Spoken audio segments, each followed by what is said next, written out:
Hello, everyone, dear viewers of the channel. I am Helena, the guardian of secrets, a researcher of mystical phenomena, and here with me is Vadim, a historian interested in folk culture. And together, we explore the enigmatic depths of Ukrainian legends, trying to discern where history ends and the truly inexplicable begins. Today, we're heading to the beautiful yet mysteriously unsettling city of Odessa. We'll delve into a tale that has captivated and terrified its residents for generations, the legend of Rosenthal's house.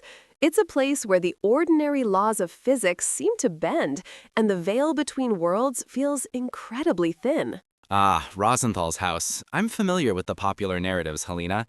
It's certainly a compelling story, widely circulated in Odessan folklore. But before we get swept away by the spectral accounts, let's establish what we're talking about.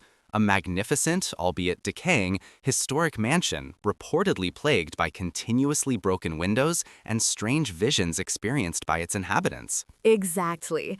Imagine, Vadim, a house, once a beacon of opulence, now forever marked by an inexplicable fragility. Windows shatter without cause, seemingly from within, or perhaps from something unseen trying to get out, or in. And it's not just a one-off event, it's a recurring phenomenon, observed by multiple occupants over decades.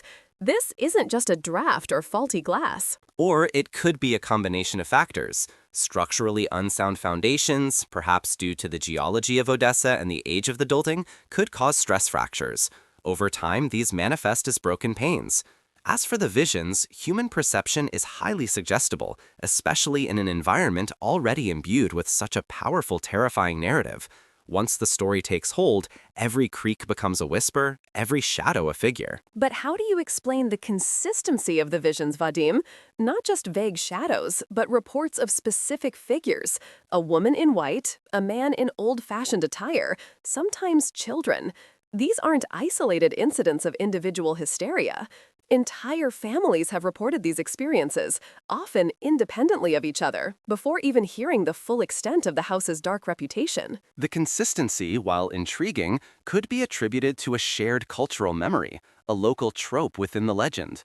Odessa has a rich, sometimes tumultuous history. Was there a tragic event specifically tied to the Rosenthal family or the house itself? A sudden death, a betrayal, a significant loss? These historical scars often become the bedrock of ghost stories. There are whispers of a dramatic and tragic love story, a betrayal, a desperate act within those walls, yes. It's said a young woman, perhaps one of the Rosenthals, heartbroken and wronged, took her own life there. Her restless spirit, forever bound to the place, is believed to be the source of the distress. And the windows, perhaps they are the manifestation of her broken heart, shattering repeatedly.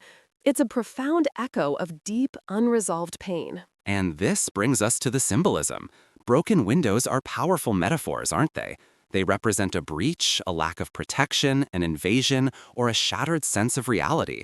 The visions of historical figures could be a collective unconscious reflection of Odessa's past, a city that has seen much joy and sorrow. It's a narrative tool, a way for the community to process history through an allegorical lens. But the raw emotion.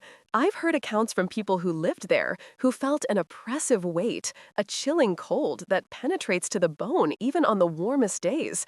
They speak of whispers when no one is near, and the distinct scent of old roses, and something metallic, like blood, when nothing is physically present. This isn't just symbolism, Vadim. This is an experience that transcends rational explanation. It feels like the very soul of the house is weeping. The olfactory and tactile sensations are interesting. Cold spots can be drafts or poor insulation. The scent could be residual from old materials or even pipe issues. However, the psychological impact of such a storied dwelling is undeniable. The expectation of experiencing something supernatural can significantly influence sensory perception. When you expect to smell roses or feel cold, your brain might just conjure it. But what if it's not just expectation? What if the intense emotional energy of past events, particularly something as profound as a tragic death, imprints itself on a place? What if the house, like a sensitive plate, absorbs and then plays back these emotional frequencies, manifesting as shattered glass and fleeting apparitions? The house isn't just a structure, it's a vessel holding unresolved echoes. That's a beautiful, if unscientific, theory, Helena. From a historical perspective, such places often become cautionary tales. They serve to remind us of the fragility of life, the consequences of passion, or simply the passage of time. The story of Rosenthal's house might be Odessa's way of keeping its history alive, perhaps a reminder of societal values or past errors, embodied in a vivid, unforgettable narrative. It's more than a cautionary tale. For many, it's a living entity, an active participant in Odessa's mystical landscape. The broken windows are not just architectural flaws, they are open wounds through which the past bleeds into the present. The visions are not just psychological tricks, they are glimpses into another dimension, a call from spirits seeking recognition or release. So, the double conclusion, as we call it.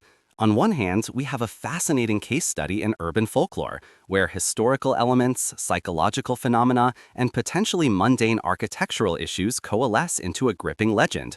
It's a testament to the power of human storytelling and collective belief. And on the other, we have a place imbued with genuine, inexplicable energy, a house that remembers, that holds a soul, and whose persistent phenomena defy easy logical dismissal.